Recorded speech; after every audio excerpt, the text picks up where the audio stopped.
Neste segundo episódio do Metanoia, hoje a gente recebe a doutora Rayane Margot Pizzi, médica da família, da comunidade, para falar um pouquinho sobre o Outubro Rosa, sobre a saúde da mulher. Doutora Rayane, seja bem-vinda. Olá, Renê. Obrigada pelo convite. É um prazer estar aqui falando sobre um assunto muito importante, né? O Outubro Rosa, ele é uma campanha que acontece, né, durante todo o mês de outubro, cujo objetivo maior é a conscientização das mulheres a respeito de um tema que é tão importante, né? Que é a sua própria saúde, mas principalmente a prevenção do câncer de mama e do câncer de colo de útero. Trabalhando diretamente com a família, com a comunidade, você nota que nesse mês de outubro as mulheres elas se mobilizam mais para cuidar, para prestar um pouquinho de atenção, sair daquela rotina corrida para cuidar um pouquinho da saúde? Acredito que sim, acho que desperta nas mulheres, né, isso atinge muito bem elas, né, esse é o meu mês, o mês dedicado a lembrar de mim, né, porque se a gente pensar durante toda a trajetória da mulher, ela carrega essa questão de casa, de trabalho, de filhos, né, então ela precisa ser mãe, mulher, profissional, ela precisa ser muita coisa e ela acaba carregando, né, todo esse fardo de gerir, né, muitas vidas, né, mas ao mesmo tempo às vezes deixando a sua própria história, a sua própria vida de lado. Então acredito que esse mês seja um mês ímpar para elas, no sentido que elas é um mês de valorização da minha saúde, né? Então, muitas acabam deixando, sim, para fazer os cuidados com a sua saúde para esse mês e dá muito certo, porque a gente Os profissionais de saúde, Rayane, nesse mês, elas focam em uma determinada área, a mulher ela procura geralmente o posto de saúde para fazer um check-up, realizar vários exames. Como que isso funciona nesse mês de outubro? No mês de outubro há uma preparação, né, da gerenciamento de saúde, né, com relação ao que nós vamos fazer nesse mês, né, justamente para que essa mulher venha e se sinta o mais à vontade possível. Então, é flexibilizado principalmente a questão dos preventivos, né, da coleta de preventivos, que nos demais meses ela tem um horário, né, nesse mês de outubro é coletado durante todos os dias, de segunda a sexta, né, no horário do posto de saúde, mas há uma liberdade dessa questão de horários. Também o município pensa em estratégias para trazer essas mulheres que trabalham, as mulheres que têm uma vida corrida, que não conseguem às vezes ir na unidade de saúde no horário comercial. Então, para essa população, a gente lança os dias D, né? Nesse mês ocorreu no dia 21, né, no sábado anterior, e acontece agora no sábado, dia 28, né? Que a unidade abre justamente para acolher essas mulheres, para elas mostrarem os exames, para elas coletarem o preventivo e colocar a saúde em dia. O câncer de colo de útero, o câncer de mama são os mais frequentes detectados no setor de saúde ou não? Falando da saúde da mulher. Da saúde da mulher são infelizmente são um dos mais diagnosticados, né? Mas eles sempre ficam atrás do câncer de pele, né? Mas entre as mulheres o câncer de mama tem uma prevalência muito grande, né? Mas também ele acontece em homens, né? Então a gente sempre fala em câncer de mama em mulher, mas acontece em homens também. 1% dos cânceres de mama acontecem em homens. Claro, uma proporção de 99 para 1, a gente quase que esquece eles, mas também acontece no sexo masculino, não é um câncer exclusivamente feminino. Essa campanha do Outubro Rosa, ela convoca as mulheres para cuidar um pouquinho da saúde, para refletir um pouquinho a respeito da sua saúde, com uma idade, a partir de uma determinada idade, o que os órgãos de saúde recomendam? Na verdade, o Outubro Rosa, ele é uma campanha que nasceu nos Estados Unidos, né, justamente a partir de uma passeata, né, que as mulheres usavam esse lenço rosa, e aí dali se expandiu para o mundo inteiro, né. No Brasil, a gente começou essa campanha em torno dos anos 2000, né, quando em São Paulo um monumento do Ibirapuera coloriu de rosa. Então ali começou a despertar de uma maneira geral na população, a necessidade dessa conscientização. Então, o que o Ministério da Saúde traz como regulamenta, né, orienta nós médicos e as equipes de saúde de uma maneira geral?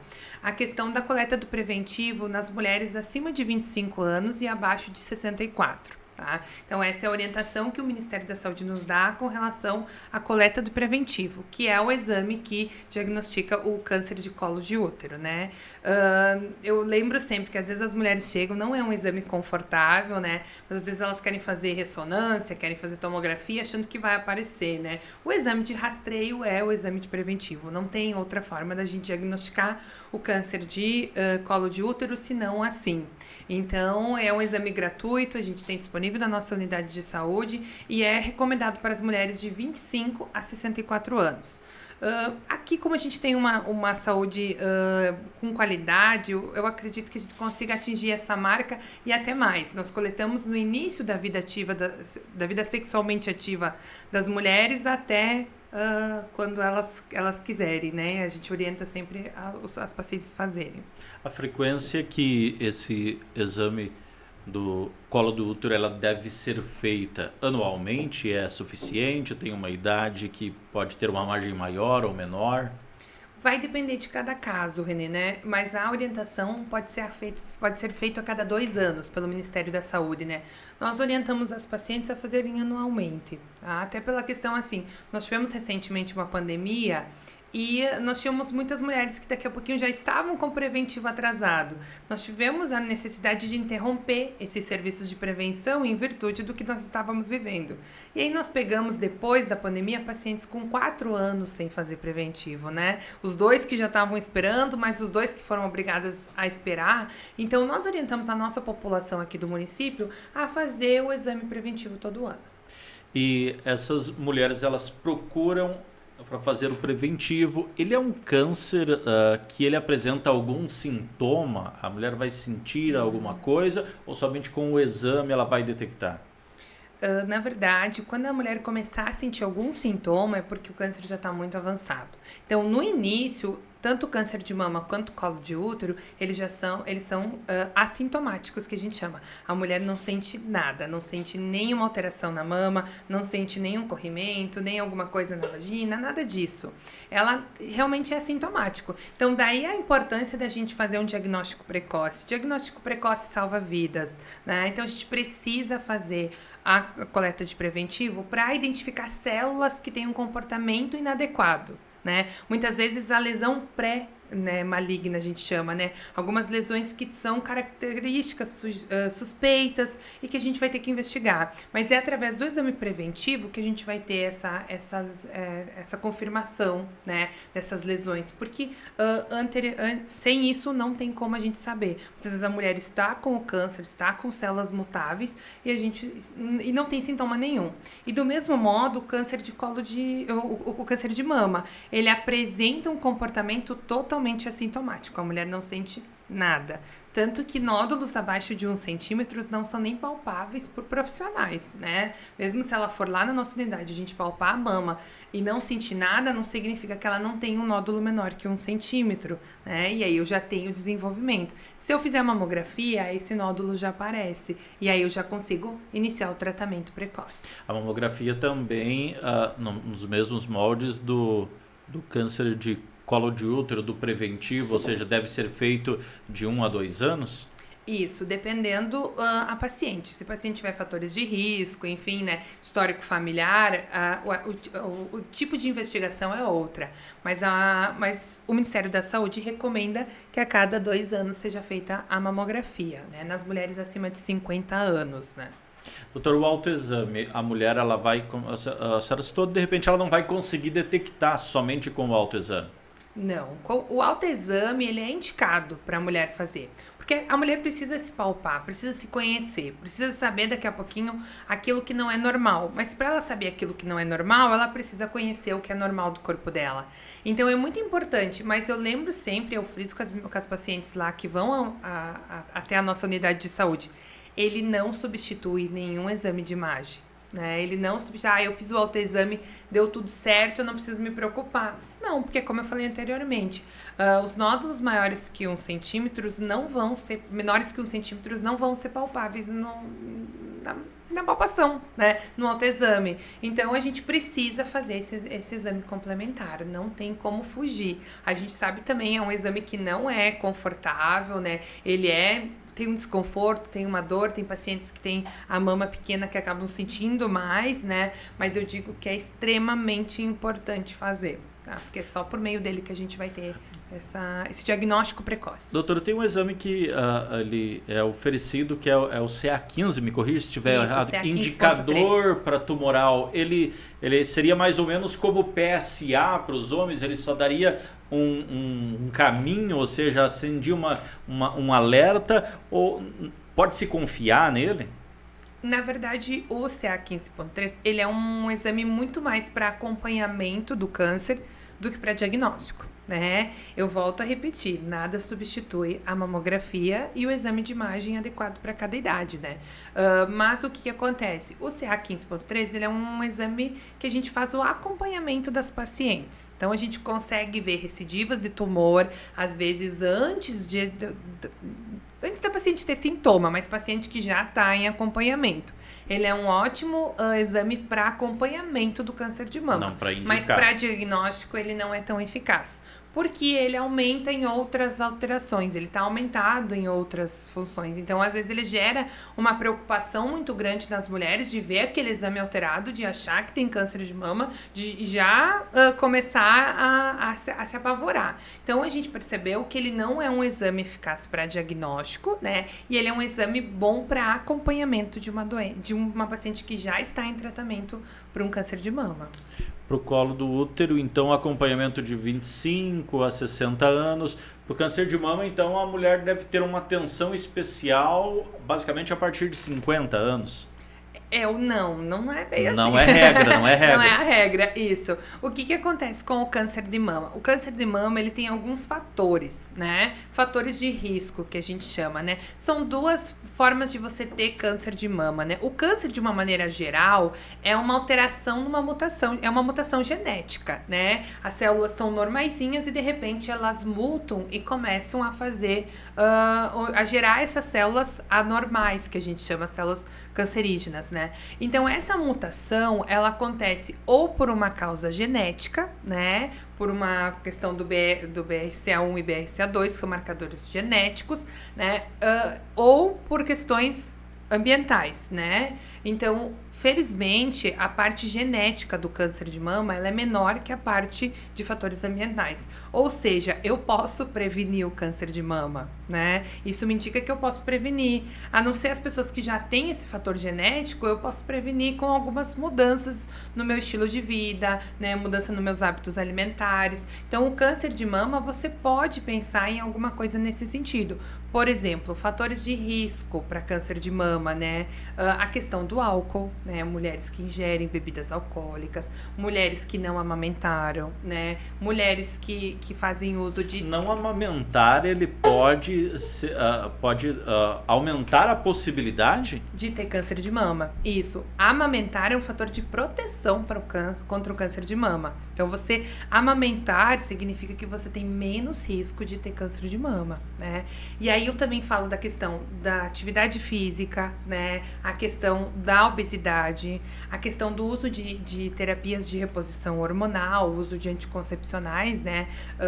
Também aumentam a chance de ter câncer de mama, né? Então, o histórico familiar, então você tem mãe, avó que teve câncer de mama também aumenta. Então, tem algumas coisas que a gente sabe que podem aumentar o risco de você ter um câncer de mama no futuro, né? Antigamente a gente tinha alguns mitos, né? Até a gente pode quebrar alguns, né? Por exemplo, logo no início a gente tinha que a prótese mamária aumentava o risco de câncer de mama. Hoje a gente sabe que não, né?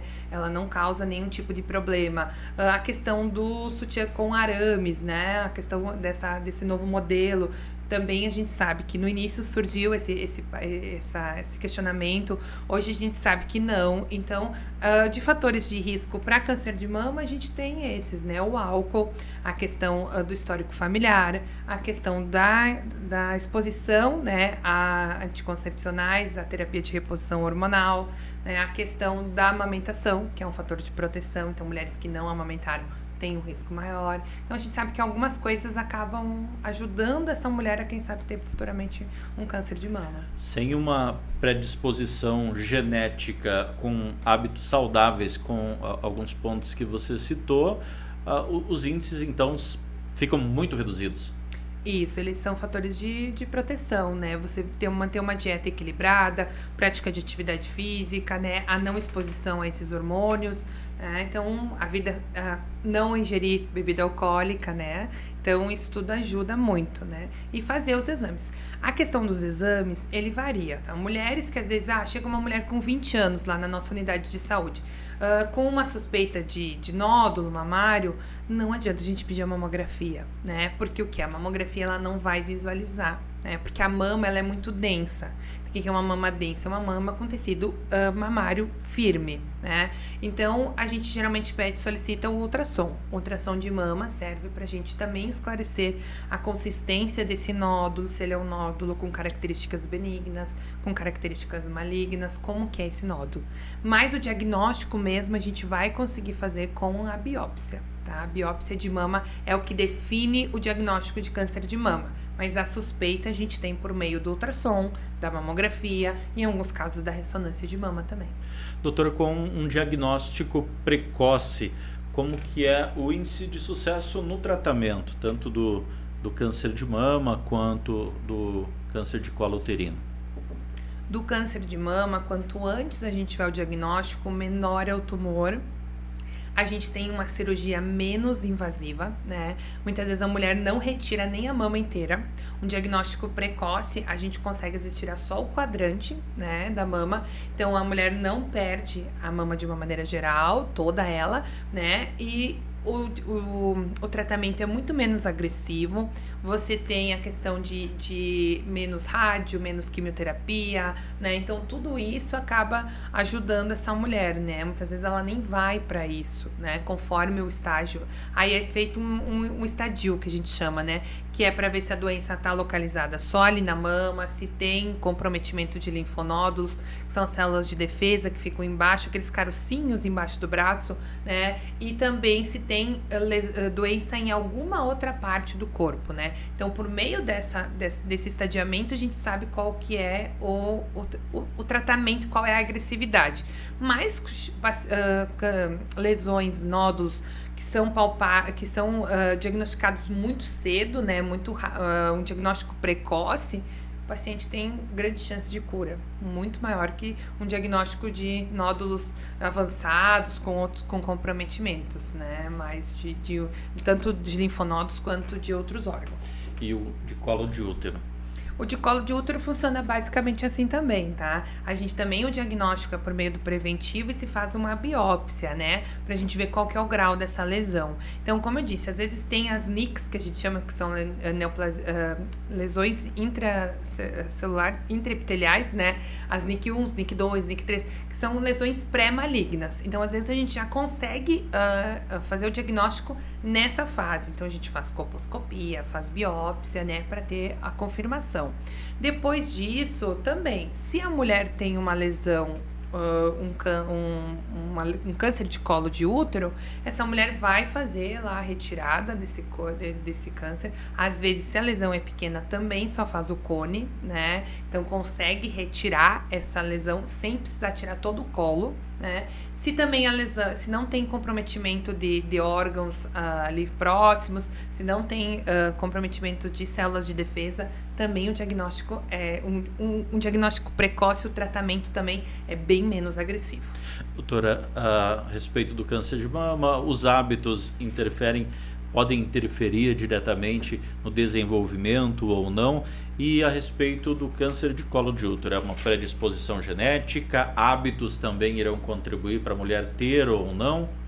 Ao contrário do câncer de mama, o câncer de colo de útero não tem influência genética. Tá? O câncer de colo de útero, o maior causador dele, né, é o papilomavírus humano, o vírus do HPV, né? Então, o HPV é quem causa essa alteração.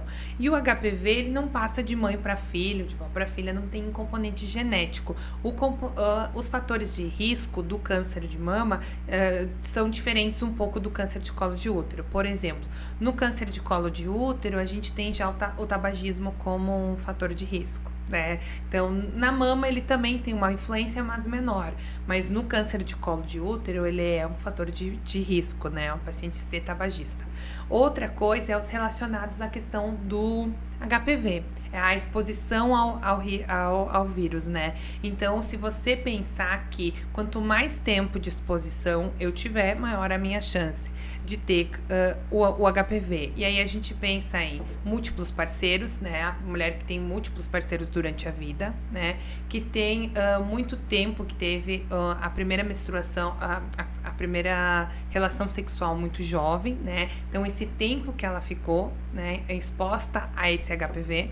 E também a questão dos cuidados, né? A questão da não realização do preventivo. Então, esses são os maiores fatores de risco do câncer de colo de útero, né? A não realização do exame periódico, porque aí você não consegue detectar lesões pré-malignas, e também os múltiplos parceiros, o não uso de preservativo durante as relações sexuais também é um fator de risco, porque o HPV ele é transmitido. Então, o câncer de colo de útero ele é um câncer diferente do de mama, que não tem componente, o de colo de útero não tem componente genético envolvido.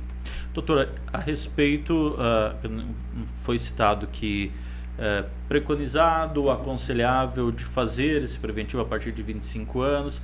E a respeito do HPV, a gente sabe hoje, tanto as mulheres quanto os homens, eles têm cada vez mais relações de forma precoce, às vezes bem antes desta idade. Ela é aconselhável que ela faça então o exame do HPV? Não, antes de 25 anos? A jovem iniciou a vida sexual ativa, ela já pode coletar o preventivo. Tá? Não tem problema ela coletar antes dessa idade. Essa idade é determinada pelo Ministério da Saúde porque acredita-se que o HPV demore 10 anos para manifestar essas alterações. Sim. Então, acontece que pensando que a menina iniciou a vida sexual com 14, 15 anos, com 25 ela já vai ter o início dessas lesões, né? Mas eu indico para as pacientes que vão até a unidade de saúde, que se já iniciaram a vida sexual, que já têm uma vida sexual ativa, que coletem todo ano preventivo, né? Eu lembro sempre da questão da importância dessas, de buscar lesões de início, né? Então, o início precoce, o tratamento precoce é a base da gente ter um sucesso a detecção precoce é a base do sucesso de um tratamento precoce também. Né? Doutora, essa exposição, você cita que vários parceiros sexuais contraiu o HPV, isso pode se tornando um fator de risco. A mulher que ela contrair o HPV, ela mesmo tendo relações com vários parceiros, isso vai, digamos assim, acentuar mais esse vírus? Ou não? Isso depois que contraiu, ele não independe de atividade sexual ou não, ele vai se desenvolver seguindo o fluxo normal dele? E ele vai se desenvolver seguindo o fluxo, não tem interferência. O que essa mulher vai estar expondo são outros parceiros a esse vírus, né? E aí a gente forma uma cadeia, né, de transmissão. Então, o que acontece? O HPV, ele tem 4 subtipos que são importantes, né? 2, eles dão as verrugas, que a gente chama, são verrugas em vagina, em ânus, e 2 são os causadores do câncer de colo de útero, que são o 16 e o 18. Então, esses 2 subtipos do HPV são os causadores. Você me pergunta assim, toda mulher que tem HPV vai desenvolver câncer de colo de útero? Não. Mas todo câncer de colo de útero tem relação com HPV. Oriundo do HPV. Então, assim, não é todas as mulheres que vão desenvolver. Algumas vão desenvolver verrugas, algumas vão ter só as lesões mesmo, e algumas não vão desenvolver nada. Tem o caso que ela não vai ter nada, ela não vai ter sintoma, então, das verrugas, ela não vai ter sintoma nenhum, e ela pode estar com HPV. Isso, ela pode estar. Uhum. Então, na verdade, a gente só vai detectar essas lesões por meio do preventivo. Às vezes a mulher não tem sintoma nenhum, é somente mesmo o exame que vai detectar. O HPV, ela iniciando o tratamento, ela para de transmitir e mais, iniciando o tratamento, ela vai se curar do HPV? Como que funciona isso? Não. O HPV, a partir do momento que você tem, ele não vai sair de você, tá? Mesmo com o tratamento, se você desenvolver uma lesão, ele não vai sair, não tem tratamento. Daí a importância que hoje a gente tem da vacinação contra o HPV, né? Para as crianças de 9 a 14 anos das meninas e de 11 a 14 anos dos meninos. Que é também um tema muito polêmico, né? Porque quando a gente fala assim, vacinação, eu não vou vacinar meu filho contra o HPV, né? Então, a gente escuta isso muito dos pais, né? Mas eles não têm noção a importância que eles vão ter e que o vacinar seu filho hoje tem para a humanidade daqui 20 a 30 anos. A ideia é que daqui 20 anos eu não esteja mais aqui falando de HPV. Falando vai ser uma coisa de erradicada. Câncer de colo de útero. Porque o que? Essa população que hoje tem 14 anos vai ter daqui 20 anos 34. E aí a gente vai estar criando um ciclo de pessoas vacinadas contra o HPV. Então, o que acontece? Eu não vou estar aqui mais falando de câncer de colo de útero, felizmente, né? Porque o que? Essa geração vai vir com essa proteção. Então, os pais, a gente faz um apelo para os pais para vacinarem seus filhos. Ninguém está instigando a iniciar a vida sexual. A gente está protegendo essa criança e toda a geração que está vindo com ela, né? Porque a gente sabe que essas crianças vão se relacionar daqui a um tempo, em algum momento da vida, e aí vão passar uns aos outros o HPV. E a gente está pensando em não transmitir isso mais. Então, é quebrar essa cadeia de transmissão mesmo. Então, a importância da vacina nessa fase que a gente está é muito importante. Então, a gente nota um pouco de resistência dos pais ainda com alguma novidade com relação eles criam automaticamente uma conexão com a vida sexual. Isso, que não tem nada a ver. A gente não vai estar instigando ninguém a iniciar a vida sexual naquele momento. A gente vai estar protegendo essa criança para quando ela iniciar essa vida, ela já está devidamente, né, imunizada, né, protegida contra esse vírus, né, que é hoje o maior causador de câncer de colo de útero. Doutora, a vacinação, como que funciona? Ela vai tomar uma dose e vai ficar imune? Ela tem que tomar mais do que uma dose? Como é que é a vacinação contra o HPV? Geralmente são 2 doses, tá? 2 doses, às vezes com algum reforço, dependendo da campanha. Né? Mas o pai e a mãe que procurarem a unidade de saúde lá vão ser informados. É uma vacina gratuita, então não tem custo nenhum, né? Antigamente, quando ela surgiu, ela tinha um custo muito alto, né? E hoje a gente tem disponível na Rede SUS uma proteção imensa para essas crianças, para o futuro delas.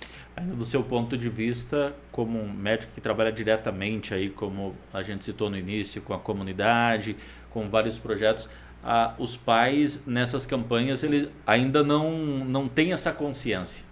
Ainda Falta não. um pouquinho. Isso, ainda tem um pouco de barreira, né? A vacina, de certa forma... É desinformação? Eu acho que é informação demais.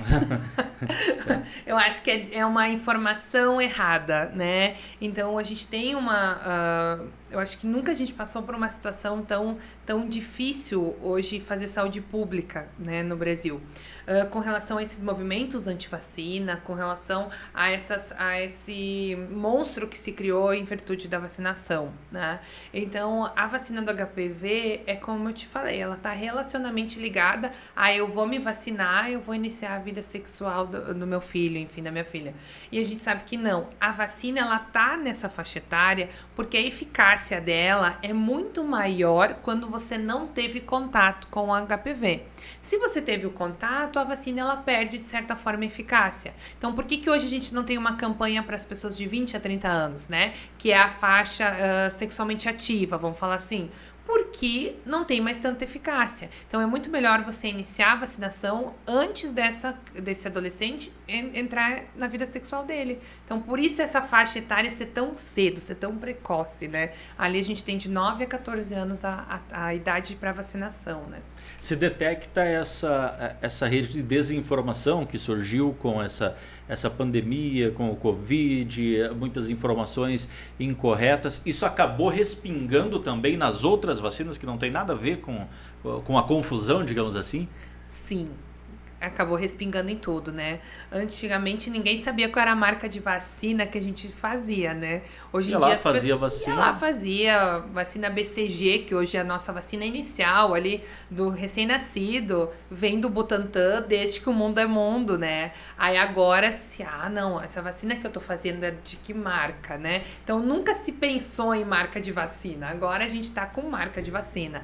Então acabou respingando sim esse movimento de fake news com relação à vacinação, acabou respingando nas outras. Tanto que hoje a gente tem doenças que antigamente que estavam erradicadas, né? Então a gente tem diminuição da vacinação da poliomielite, a gente tem redução da vacina do HPV, dos índices de vacina de HPV, índices de vacina da gripe, a gente está com redução, né, da nossa meta, que anteriormente nós tínhamos. Então uma série de vacinas acabaram, as pessoas não estão se vacinando. E automaticamente a gente está vendo essas doenças voltarem, né? Então a gente tem vacina contra o sarampo, vacina contra a rubéola, né? Então tudo isso a gente vai ver futuramente muitas dessas doenças, infelizmente, voltarem para o nosso rol, né? Que como você citou, são vacinas que vêm fazendo aí o seu tratamento há décadas para tentar erradicar e de repente nessa lacuna a gente acaba trazendo de volta coisas que estavam totalmente controladas. Isso. Infelizmente, essa é a nossa realidade hoje, né? São doenças que vão voltar e vão voltar daqui a pouquinho mais resistentes, enfim, né? A gente teve essa questão da pandemia que nos deixou muito fragilizados com relação à nossa saúde, né? Síndromes pós-Covid. Mas o que acontece? O pior mesmo é esse movimento anti-vacina, né? Então, anteriormente eu ia lá, me vacinava, eu não sabia nem qual era a marca, não sabia os efeitos colaterais, eu simplesmente ia porque fazia parte de uma campanha, né? Hoje não, eu quero saber a marca, eu quero saber como que eu vou fazer, eu não vou vacinar meu filho. Então acabou, a vacinação acabou sendo banalizada. Anos de estudo, anos de desenvolvimento que a gente vinha numa crescente, acabou indo tudo por água abaixo, né? Os profissionais de saúde tinham essa preocupação especialmente após esse período, esse pós-Covid, ou como que a população iria reagir, como que o organismo da pessoa que contraiu o Covid ele iria reagir. Muitos relatam que sentem que a saúde ficou mais debilitada, ficou um simples resfriado acaba tomando proporções maiores. Você detecta isso no consultório ou é conversa de rua? Não, a gente detecta sim. Na verdade, como a pandemia é muito recente, a gente ainda não tem muitos estudos com relação a como vai ser essa geração no futuro, né? A nossa expectativa de vida vai reduzir em virtude dessa pandemia. Então, assim, muita coisa a gente não sabe ainda, né? Pacientes que pegaram Covid tiveram mais risco de aborto, tiveram mais eventos de infarto, AVC, né? São decorrentes da vacinação, são decorrentes do Covid, como são, né? Como que acontece tudo isso? Então, isso a gente não sabe também, né? Então, a gente vai saber o resultado do Covid daqui a muito tempo, né? Então, mas a gente já percebe sim, principalmente a questão de condicionamento físico, né? A gente sabe que o Covid estava intimamente relacionado ao pulmão, então pacientes ficaram mais fragilizados, alguns pacientes que eram portadores de asma, de DPLC, que estavam controlados, agora começam a ter mais crises, mais exacerbações, que a gente chama. Então, isso a gente já percebe na nossa rotina do dia a dia, mas assim, o efeito do Covid, a gente ainda não sabe, porque tá muito recente, então vão vir mais estudos, né? E com isso a gente vai poder ter a dimensão do estrago que esse vírus fez na nossa sociedade. Doutora, você esteve recentemente em Fortaleza, representando o município de Trindade do Sul, apresentando 2 projetos aqui do nosso município, indo por parte deles, falando a respeito de, primeiro, a respeito da importância da amamentação para as mulheres. Fala um pouquinho a respeito desse trabalho que foi desenvolvido aqui no município e a repercussão nesse encontro aí em Fortaleza, onde Trindade do Sul mereceu esse lugar de destaque. Isso, Renê, nós fomos em Fortaleza, agora no mês de setembro, representar o município de Trindade do Sul, levando 2 projetos que foram realizados na nossa uma parceria, né? Como uma parceria Secretaria de Saúde e Educação, e a outra realizada na nossa unidade de saúde, que foi essa sobre o aleitamento materno. Nós fizemos uma pesquisa com as gestantes acerca do conhecimento delas sobre o tema, né? E quando a gente fala conhecimento, não só te perguntar, você tem alguma dúvida sobre o aleitamento materno, né? Quase que a totalidade dizia que não. Quando a gente perguntava sobre o tema, né, sobre se ela sabia de quanto em quanto tempo teria que amamentar, se ela sabia como, né, fazer, qual que era o tempo de amamentação, se ela sabia prevenir as rachaduras, as fissuras, e elas não sabiam. Daí a gente levantou um alerta, assim, que nós precisávamos, né, colocar no papel toda essa pesquisa e daí sim surgir ideias para a gente melhorar a questão do nosso aleitamento materno. A gente sabe que o aleitamento materno ele tem benefício para a vida do bebê, mas também os seus benefícios refletem a vida adulta. Então você sabe que causas de dermatites no futuro, né, o paciente na vida adulta, até a própria asma, né, algumas doenças alérgicas são reduzidas com o aleitamento materno. Na vida adulta ele vai ter esses reflexos. Isso, a questão da obesidade também. Então a gente sabe que a criança que mama no peito, pelo menos até os 6 meses, ela tem um fator de proteção, né? Então a gente sabe que os benefícios desse aleitamento são inúmeros, né?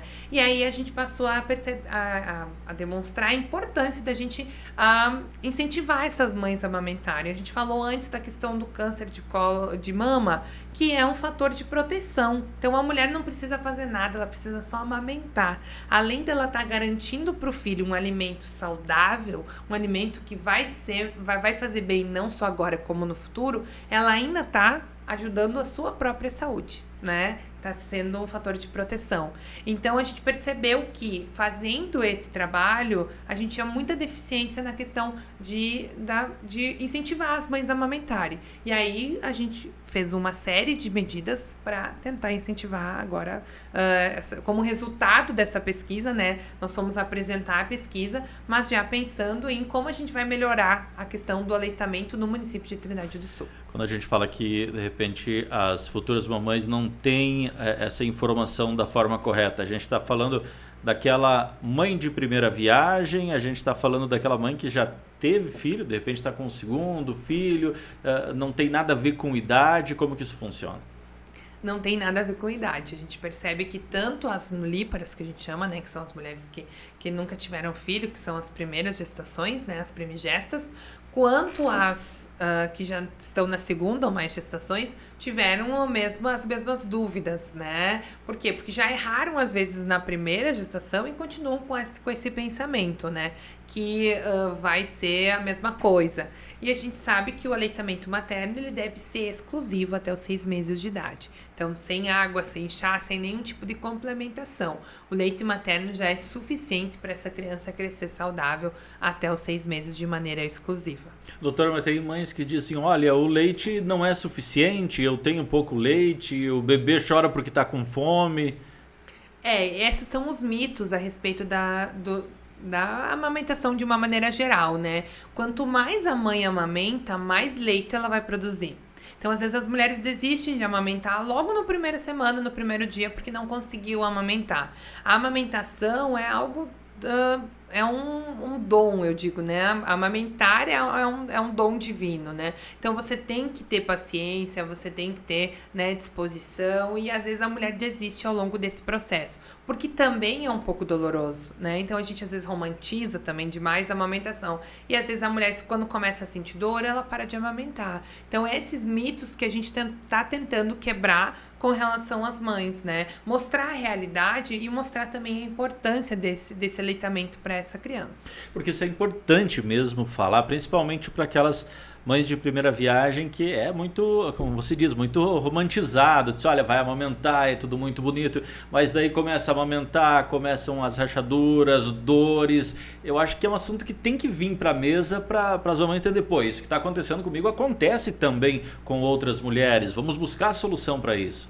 Isso, eu acho que a gente romantiza muito tanto a gestação quanto a amamentação, né? Então, quando a gente fala em sentir dor, em sentir desconforto, né? Em sentir que a mama racha mesmo, que o bebê às vezes não pega, não faz a pega correta. Então, quando o bebê não faz a pega correta do seio, vai sentir dor, vai ter maior chance de rachadura, né? Às vezes a mãe acha e já usa a complementação porque é mais fácil, né?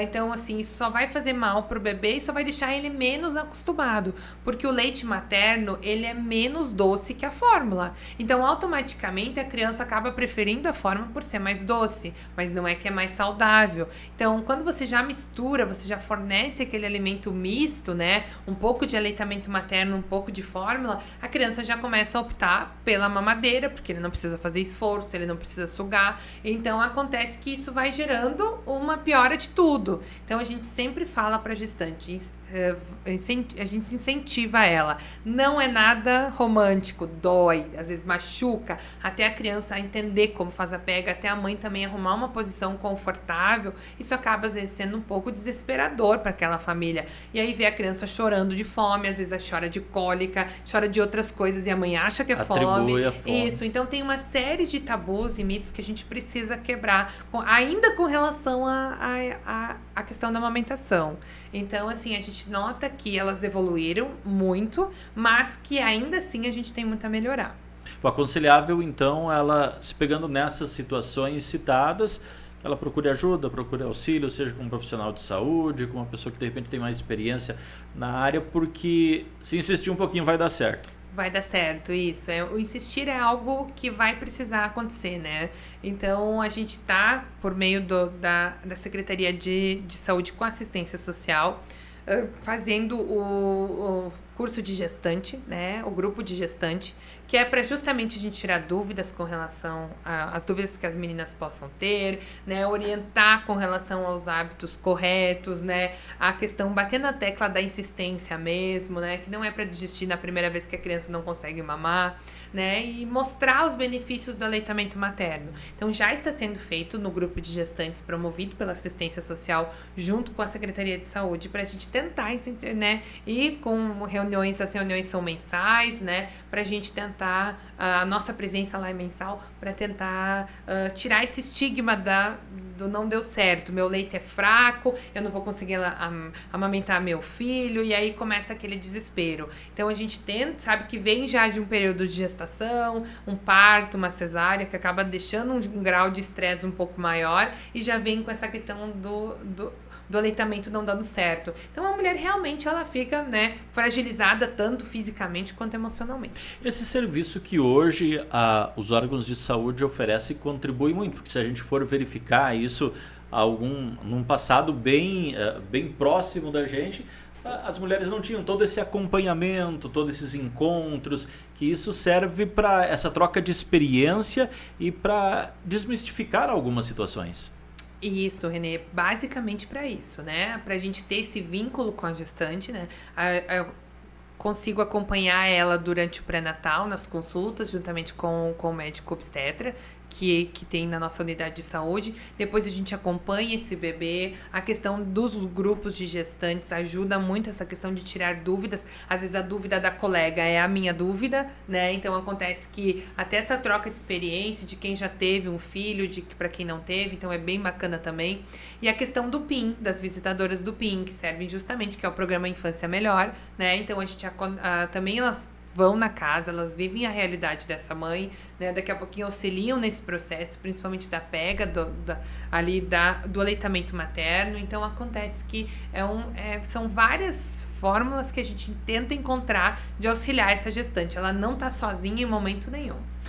Tá certo, então. Outro programa também que chamou a atenção do Brasil foi o SAMUzinho. O SAMUzinho que ele foi criado aqui em Trindade do Sul, envolvendo as escolas, o SAMU, profissionais da saúde. Fala um pouquinho a respeito de como surgiu essa ideia, que foi um sucesso, aí, chamando atenção também para esse convite para apresentação em Fortaleza. Olha, eu adoro falar do SAMUzinho, porque o SAMUzinho é minha paixão, né?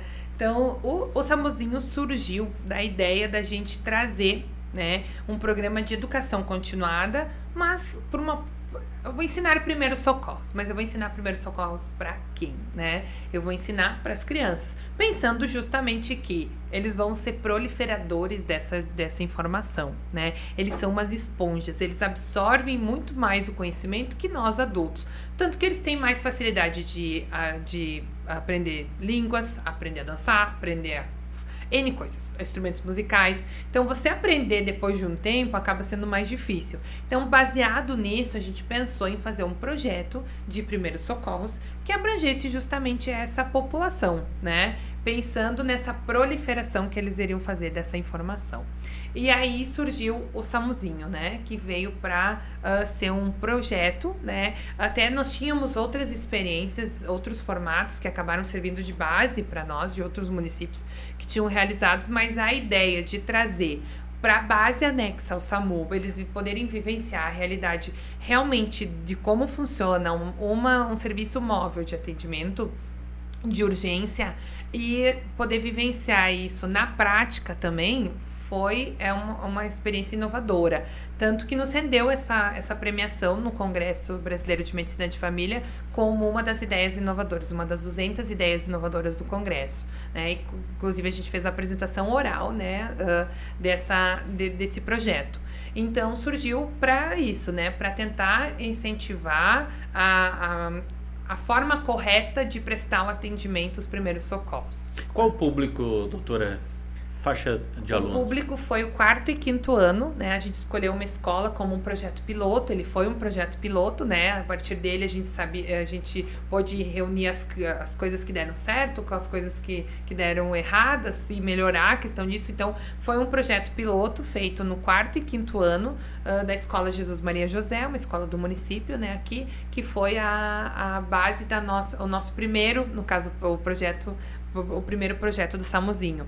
E por meio dali a gente formou 81 crianças, né, que foram dos 2 turnos, manhã e tarde. Então o projeto aconteceu durante 8 semanas, né, e aí a gente totalizou esses 2 meses com eles e que a gente pôde passar esse conhecimento. Eu ministrei aulas, a Silvana, nossa enfermeira também, o pessoal do SAMU da base, os profissionais da base do SAMU também nos auxiliaram nas aulas, né, nas aulas práticas, né. No fim nós tivemos um encerramento que fez parte da semana do município, né, em dezembro do ano passado, e a formatura, né, que eles tiveram. Então foi assim um aprendizado tanto para eles, né, com relação a esse conteúdo novo, quanto para nós. É um desafio, né? Durante toda a nossa formação, tanto minha quanto da Silvane, que é enfermeira, a gente não aprende a dar aula para criança. Então também a gente teve que se reinventar, né? Dar aula para adultos, para nós, era muito mais fácil, porque pertencia à nossa realidade. Mas ter essa questão pedagógica, lúdica, também para nós foi um desafio. Eu acho que foi mais para nós do que para eles propriamente dito, né? Então a gente se desafiou nessa questão do SAMUzinho e ainda bem que deu certo, né? Porque para eles também deve ter sido uma experiência muito sensacional, que são informações que muitos adultos não têm, não sabem como é que funcionam primeiros socorros, como que o SAMU atua, e como você citou, eles tiveram essa oportunidade direto dos profissionais de visitar o SAMU, de andar aí com a ambulância, de saber todo o procedimento quando o SAMU precisa agir, quando os profissionais de saúde são acionados em emergências. Isso, o relato dos pais é muito bacana com relação às crianças no início do curso e no fim, né? Porque eles chegavam em casa ansiosos e querendo mostrar para os pais como que fazia. Então eles acabavam proliferando essa informação, testavam nos irmãos, né? Como é que eles iam fazer para desafogar caso acontecesse, como é que eles iam fazer massagens, como que eles iam cobrir um ferimento, como que tinha que fazer, o que não podia ser feito. Então eles traziam essa bagagem bagagem que eles aprendiam nas aulas para casa. Então, assim, a questão de comportamento deles também, eles passaram a ter uma responsabilidade. Afinal de contas, eles eram mini socorristas, né? Eles estavam ali para poder ajudar. Então, essa questão de senso de responsabilidade nessa população, nessa faixa etária, também a gente conseguiu despertar durante o projeto. Então, assim, é um projeto que veio para ficar, e a gente pretende fazer outras edições dele, né? Porque é um projeto que tem muito a somar na vida profissional nossa e na vida dessas crianças também. Doutora, agradecendo a sua disponibilidade de vir, de participar, de trazer aí essas informações de suma importância aí para a saúde da mulher, a gente agradece demais aí a participação, desejando aí um bom trabalho. Obrigada, Renê, sucesso, né? Sucesso a esse desafio que também vocês estão começando, né? E agradecer pelo espaço e dizer que somos parceiros aqui, né? O que vocês precisarem, a gente sempre está à disposição.